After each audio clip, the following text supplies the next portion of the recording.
Hi everyone.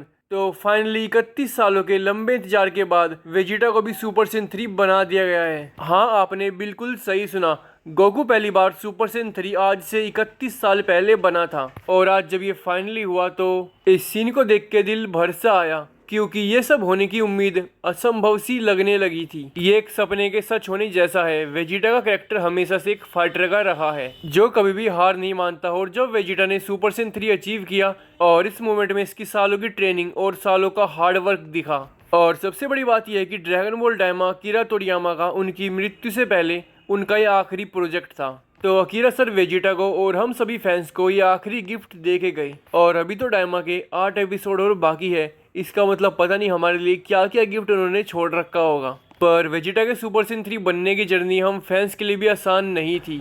सालों से बहुत से लोग अकीरा तोरियामा से मांग रहे थे, और कितने ही सालों से लोग हम पर हंसते हुए आए हैं, क्योंकि उन सभी को लगा जब गोकू और वेजिटा दोनों को सुपर सेन ब्लू मिल गया है तो शायद अब वेजिटा को कभी भी सुपर सेन 3 नहीं मिलेगा। और वो काफी हद तक सही भी थे, क्योंकि नई फॉर्म्स आने के बाद पुरानी फॉर्म्स कौन किसकी अनलॉक करता है। तो इसलिए ड्रैगन बॉल डायमा एक लौता ऐसा मौका था जब वेजिटा को ये फॉर्म मिल सकती थी, और वो मिल गई।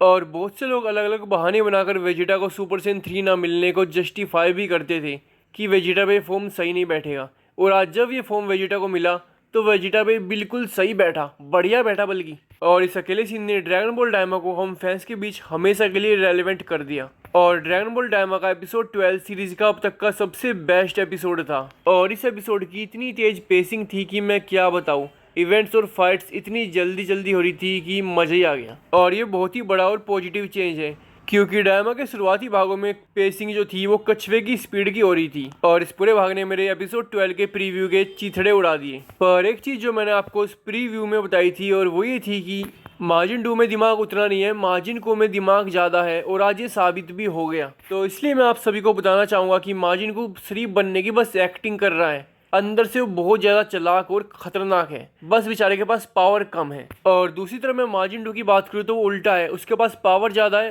पर एक बच्चे की तरह ही है। और मैं आज भी इस बात पे कायम हूँ कि इन दोनों का संगम ही इस शो का डायमा का मेन विलन होगा, और उसको मार्जिन को ही कंट्रोल करेगा। और आज का भाग बहुत बढ़िया था, और वेजिटा का सुपर सेन 3 बनना मास्टरपीस था। भाई लोगों, मुझे तो मज़ा आ गया, आप अपना जानो।